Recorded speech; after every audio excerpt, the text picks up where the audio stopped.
เอานี่มาหอมละสีแดงคือเก่าเนาะทีมลาวสีเหลืองมันทีมจีนเด้อเฮาบ่ฮู้ซื้อเนาะก็เลยใส่เป็นซื้อย่อก็คือที่จีน2เนาะเมื่อกี้นี่แข่งกับจีน1ไปเมื่อกี้นี่ก็แข่งกับจีนไปคือกัน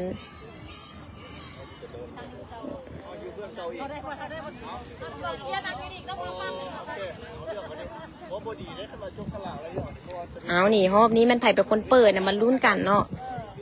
มันไผ่เป็นคนเปิดโค้ดเฮาก็เสื้อสีม่วงเด้อโค้ดเฮาก็ได้เสื้อสีม่วงยืนอยู่หันเลยเสื้อสีม่วงยืนอยู่หันเลยเนาะเสื้อสีม่วงอ้าวจีนเปิดเนาะเธอแรก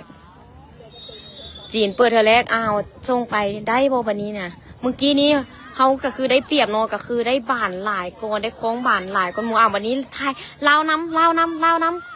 ราได้บานเนาะกำลังบุกขึ้นไปนี่เราได้ตอนนี้นะอ้าวบานออกเนาะเอ้ยบ่ทันออกเอาตั้งใหม่ตั้งบานใหม่เคถือว่าจีนรอบนี้ก็คือดุดันเนาะทุกคนก็คือไล่กันอย่างเดียวแหงมาหลายถือว่าทีมนี้เบิ่งไปเบิ่งมาก็คือสู่สี่กันเลย15ได้บานตอนนี้15ได้บานเข้าบ่วันนี้ซ้ำเข้าบ่วันนี้เข้าบ่คือเข้าเนาะก็เข้า1-0ลาวได้1เนาะจีนได้0เนาะลาวนำไป1เนาะมางามเลยทุกคนเมื่อกี้นี้ก็คือยิงเข้าไปรอบ1บ่เข้าเนาะซ้ำอีกรอบนึงเข้าซ้ำเด้อทุกคนเด้อเข้าซ้ำเนาะ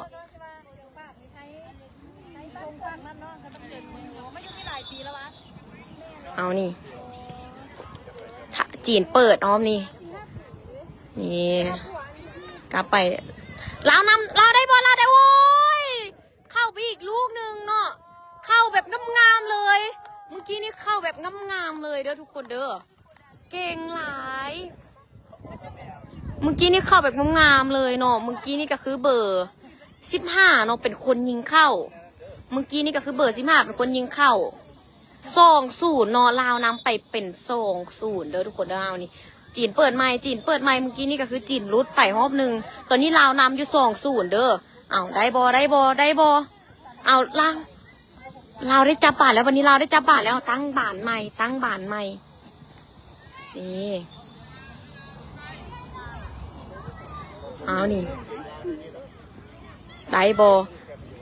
ลาวเล่นมุมเนาะเอาเบอร์7ขึ้นเบอร์7พอทันซ้ำ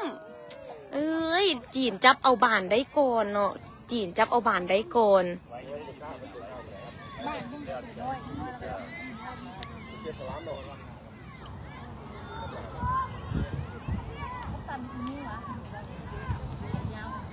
เปิดบานเนาะทุกคนอ๋อนี่เบอร์5กำลังได้มียูอีกบานออก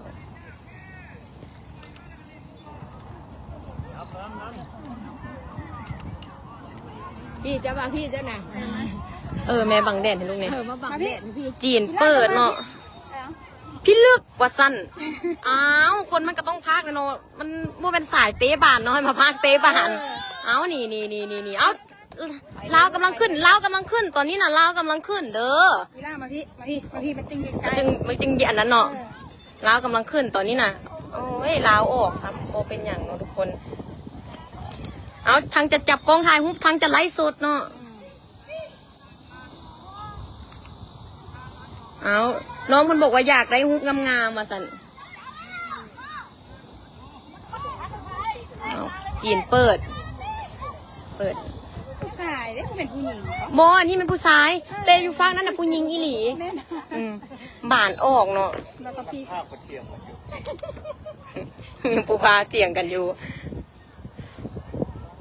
พูดน่ะพักมวนหลายเด้อสมซื้อขอบใจหลายๆเอานี่จีนทันโฮมสิเปิดเลยเนี่ยเอานี่ทั้งลมมาทั้งแดดโหนเนาะอ้าวเข้าบ่อุ้ยได้อุ้ยประตูเขาถือว่าแข็งแหงเนาะประตูเขาถือว่าแข็งเอาเบอร์10ขึ้นบอทานซ้ำเอาโอเค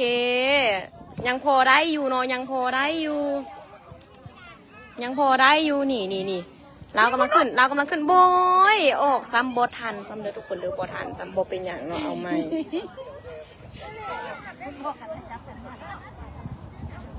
โอเคพักต่อไปกำลังมวนอันนี้มันยู10เด้อทุกคนเด้อก็คือทีมลาวเขานี่ประเทศลาวเขานี่ก็คือสีแดงเนาะถึกเซินมาถึกฮับเซินมาเชียงให้เลยแล้วเบิ่งเดินก็คือเดินบทธรรมดาทุกคนเด้อเต้นสีฟ้านั่นก็คือมันเดินทุกเดินเลยเนาะนี่เอานี่ เขานำ2-0แล้วเด้อ เฮานำไป2-0แล้วเนาะสีเหลืองก็คือเป็นทีมจีนเด้อแต่บ่ฮู้ว่าซื้อหยังเนาะบ่ฮู้ว่าซื้อหยัง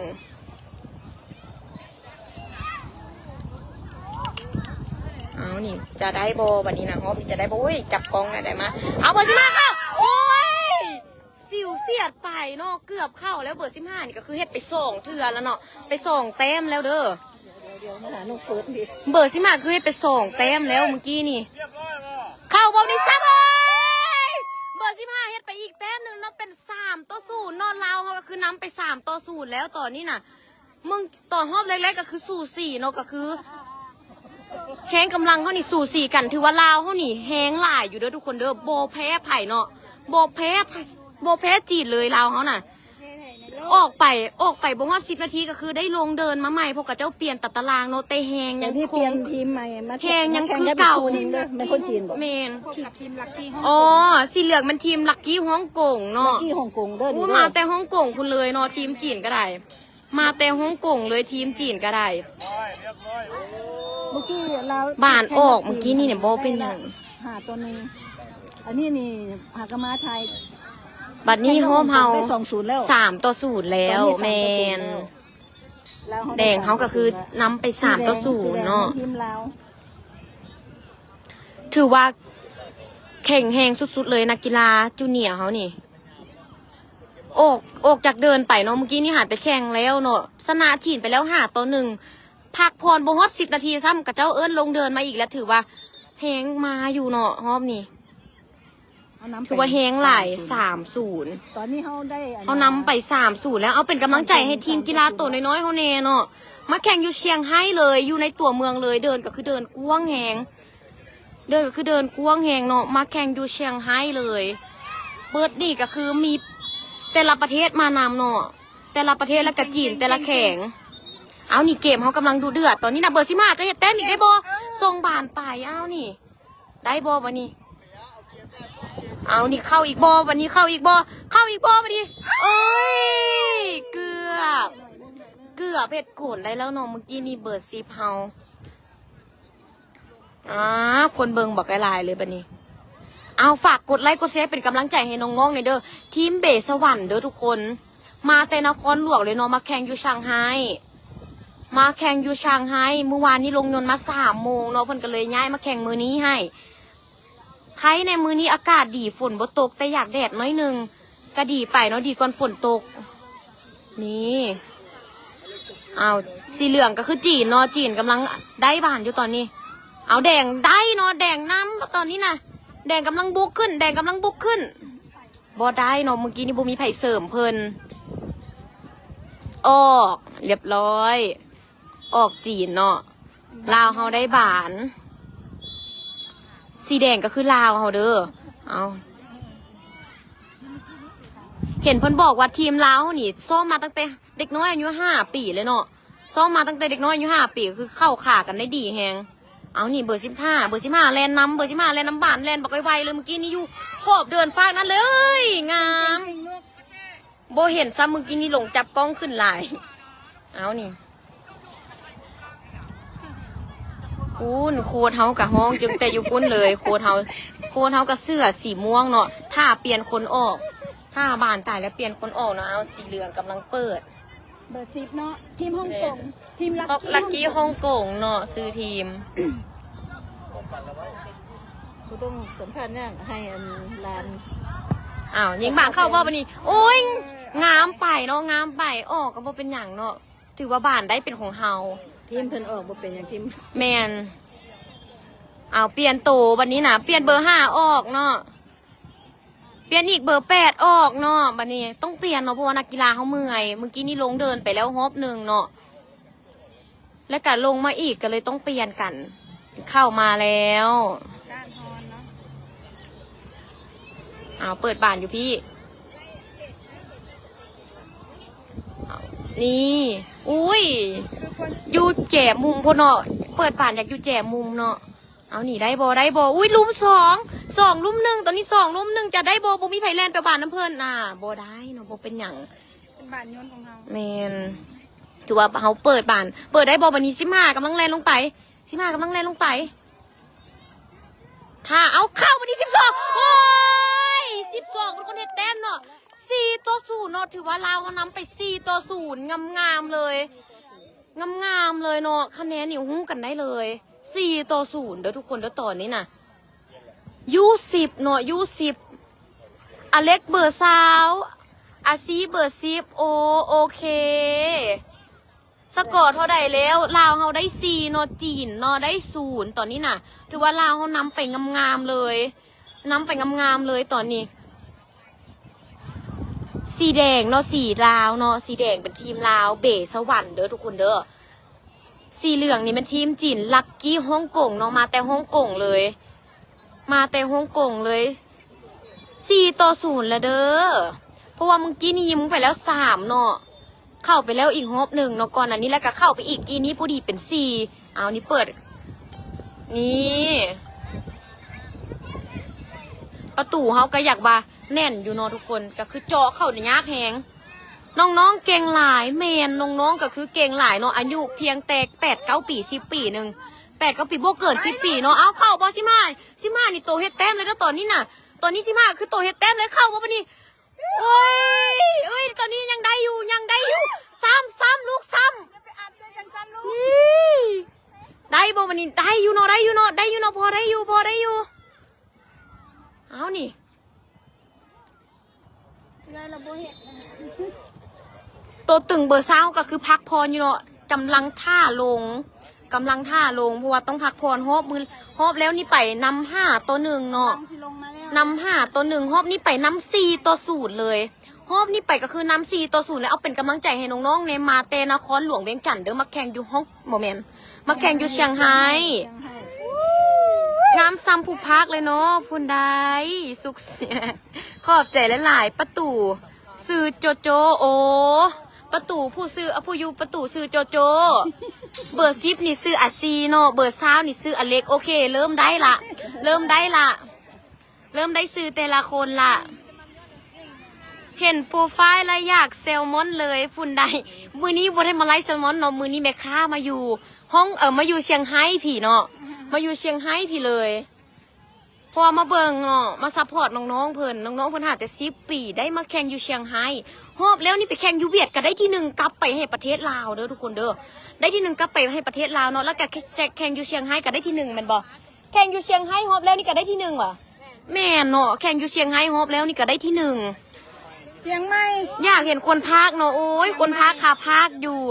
FC เบอร์15 FC เบอร์15คือกันเบอร์15ก็คือตึงเนาะทุกคนนี่ก็คือตึงเลยทุกคนก็คือตึงเลย เสียงไม่มันเสียงเวียดนามเมื่อกี้นี่ โอ้ย15ซื้อเบียร์โอเคเบอร์15ซื้อเบียร์เนาะเริ่มได้ไปเทื่อละซื้อแล้วเด้อทุกคนเด้ออ้าวนี่15ก็คือเบียร์เนาะเบอร์3ซื้อคิมโอเคเดี๋ยวให้อันเอ้ยแม่บนจือซอย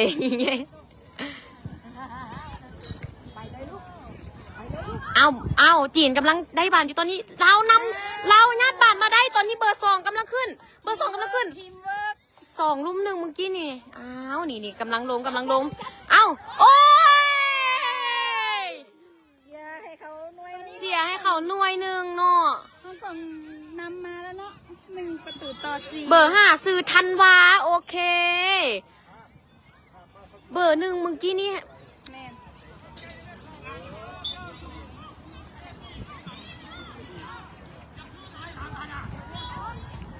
เบอร์2กำลังจ่ายบาทเบอร์2กำลังจ่ายบาทเอาจ่ายบาทให้เบอร์7เอาจ่ายบาทให้เบอร์7กำลังขึ้นตัวน้อยโบแพ้ไผ่เอานี่ขึ้นได้โบมีไผ่ไปซวยเนาะเพราะว่านักกีฬาพักกันขาอ่อนเบิดแล้วตอนนี้นัก เริ่มลอยน้อยหนึ่งแล้วเนาะ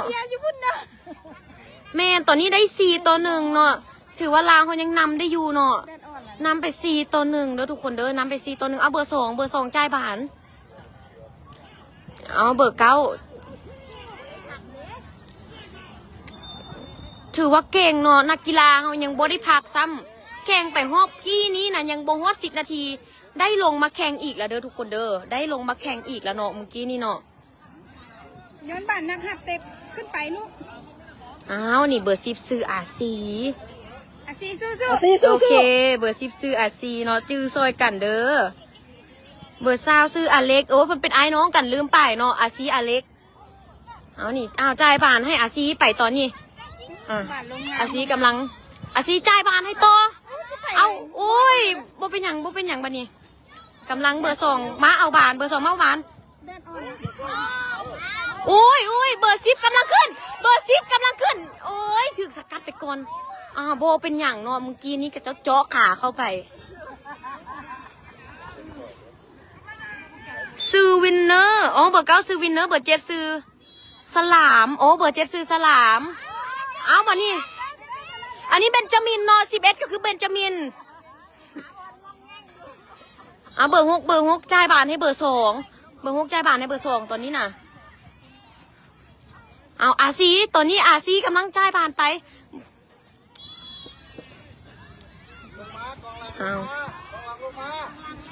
เอาเบอร์2ได้บ่ปะนี่เอาจีนเตะกลับมา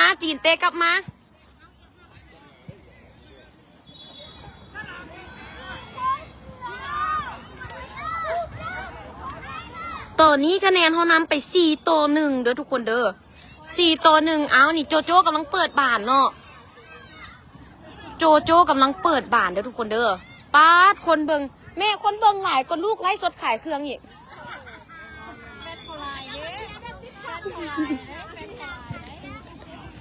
เอานี่แมนบอกเอาเบิก9ไปแล้วเอาเบนจามินกำลังเล่นตามบานอยู่เบนจามินกำลังเล่นตามบานอยู่ได้บอวันนี้ประตูได้บอโอ้ยโบเป็นอย่างโอ้ยเบอร์6ซื้อเจมโอเคเบอร์2ได้บันนี้เบอร์2ซื้ออย่าง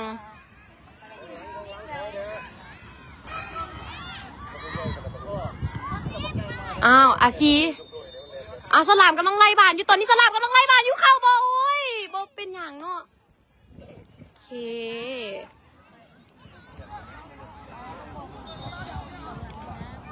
โจโจวินเนอร์เบอร์9คือวินเนอร์พยายามจะจื้อซื้อนักกีฬาให้ครบเนาะเบอร์16จ่ายบานไปให้วินเนอร์เมื่อกี้นี่วินเนอร์ได้บานเนาะอันนี้เบนจามินกำลังลอกบานอยู่2-1ตอนนี้น่ะตอนนี้ก็คือ2-1สลามได้บานตอนนี้สลามกำลังแล่นขึ้นไปจ่ายบานให้ไปต่อจ่ายบานให้เบนจามินต่อตอนนี้เบอร์16วันนี้เบอร์16จะยิงเลยบ่โอ้ยประตูกับเจ้าถือว่าแน่นอยู่เนาะนี่มาละโอ้ยบานยังบ่ออกเส้นเถื่อเพิ่นไปจับบานก่อนเนาะกี้นี่แม่นลงเส้นเมื่อกี้นี่เพิ่นลงเส้นตั้งกำแพงแม่ข่าวบ่โจ้ได้โอ้ยงามลูกโอ้ย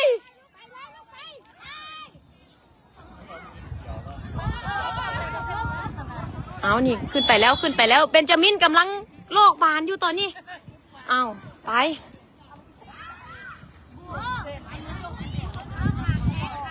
อาซีกำลังบุกขึ้นไปจะได้บอลตอนนี้3เกือบลุ่ม1วันนี้กล่องเพิ่นได้เตะมาบานมาโอเค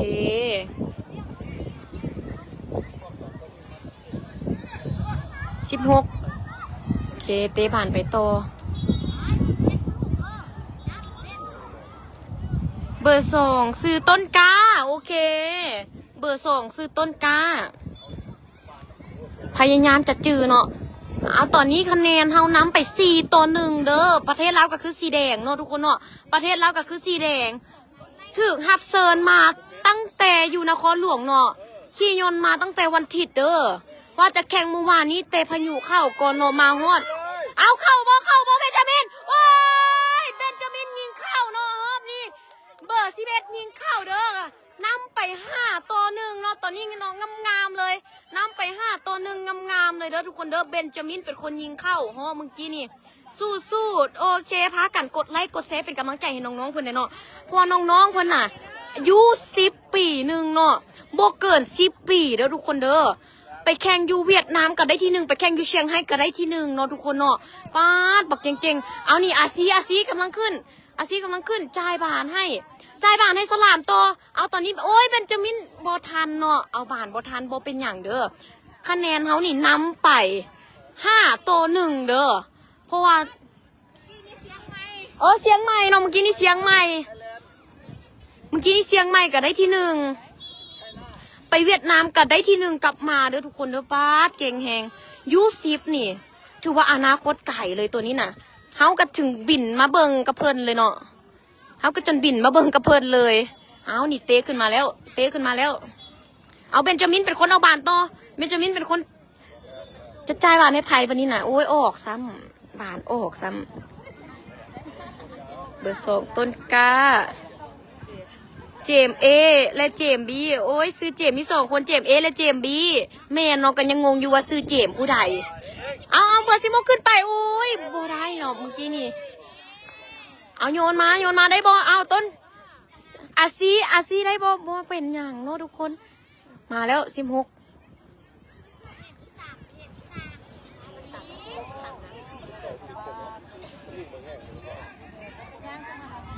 วินเนอร์เบอร์9วินเนอร์เอาวินเนอร์กำลังแลนนำบานอยู่ตอนนี้เอาเบนจามินกันแลนแบบนี้น่ะโอ้ยบานออกเนาะถือว่าเป็นบานเฮาถือว่าเป็นบ้านของเฮาเนาะผู้ใดเข้ามาแล้วฝากกดไลค์กดแชร์เป็นกำลังใจให้น้องๆเพิ่นแน่เฮาก็ปิดตั้งแต่มันนครหลวงมาเชียงไฮ้เลยเนาะเบิ่งสนามก็คือสนามยิ่งใหญ่แฮงมีทั้งจีนเนาะจีนมาเลเซียไทยมาบ่ฮู้ว่าประเทศใดมาอีกแน่หลายประเทศอยู่เนาะหลายประเทศมาน้ำกันเลยได้ซับสายกันแข่งเนาะเอานี่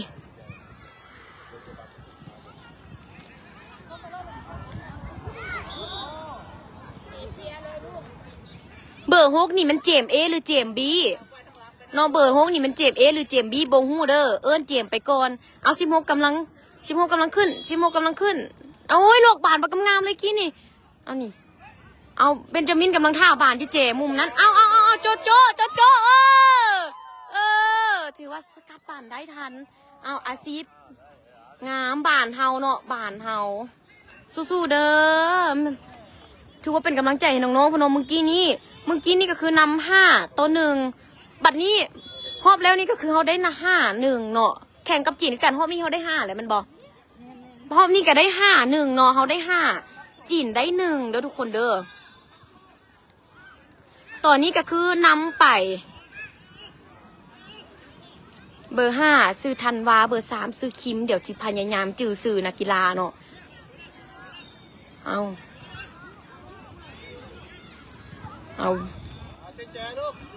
พูนอีก5 นาทีเนาะอีก5 นาทีเกมจบก็คือเล่นแต่เกมเดี่ยวเด้อทุกคนเด้อเล่นแต่เกมเดี่ยวในแต่ละทีมเนาะชนะเลิศไปเลย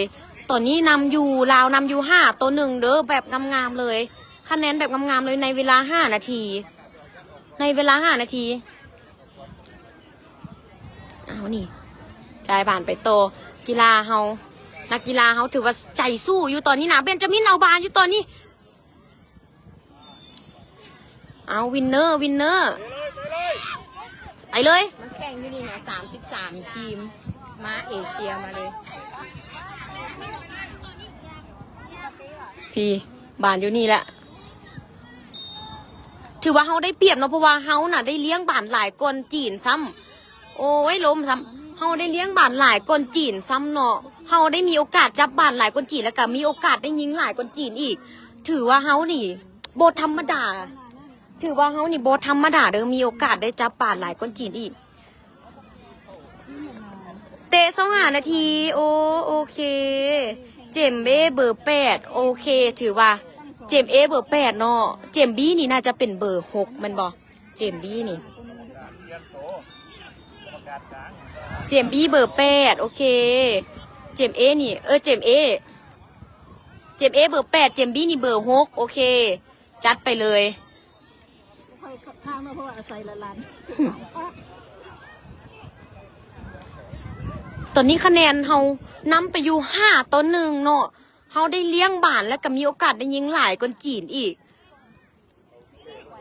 ทั้งที่เฮาหาแต่ได้พักผ่อนบ่ฮอด10 นาทีก็ถึกลงเดินไปแล้วก็เจ้าเปลี่ยนตัดตารางกระทันหันเนาะเปลี่ยนตัดตารางกระทันหันนักกีฬาเฮาอยู่10โอ้ยเบอร์2โตบักใหญ่แต่อย่าได้ไปหวันนักกีฬาเฮาบ่เคยหวันนี่งามเนาะงามแข่งเซา5 นาทีตอนนี้ยังแต่5 นาทีสุดท้ายเด้อทุกคนเด้อคะแนนเฮาก็คือนำไป5-1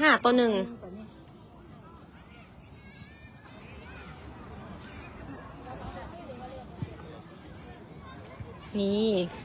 เล่าเฮาสีแดงเนาะ อยากเห็นหน้าคนพากย์โอ้ยคนพากย์กับคนพากย์กับ คนภาคหน้าตาดี คนพากย์หน้าตาดีอยู่น้อยหนึ่งเอานี่เบิร์ดแล้วโอ้ยงามๆไปเลยเนาะลาวเฮาชนะไป5-1เด้อลาวเฮาชนะไป5-1เนาะป้าน้องๆเก่งแหงเด้อน้องๆเก่งแหงจังน้อยนี่มีเจอทีมใหม่อีกเนาะประมาณ6 โมงที่บอกบ่แน่ใจเด้อเพราะว่าเพิ่นเปลี่ยนตัดตารางใหม่แม่นเพราะว่าเพิ่นเปลี่ยนตัดตารางใหม่เนาะเพิ่นเปลี่ยนเวลาใหม่อ้าวนี่จักหน่อยเขาจึงมาพบกันอีกฝากติดตามน้องๆในเด้อทีมเบสวรรค์เนาะมาแข่งอยู่เชียงไฮ้มาแข่งอยู่เชียงไฮ้ เสื้อเหลืองแม่นฮ่องกง เสื้อแดงเขานี่แม่น เดสบันนี่แม่น เบสวรรค์เนาะเอานี่ เดี๋ยวจักหน่อยมาเปิดไลฟ์ให้เบิ่งใหม่เดี๋ยวไป จังหน่อย เป็นกำลังใจให้น้องเพิ่นก่อนเดี๋ยวอีกอย่างเดี๋ยวเขามาอัปเดตเพิ่มเติมเด้อทุกคนเด้อขอบใจหลายๆเนาะ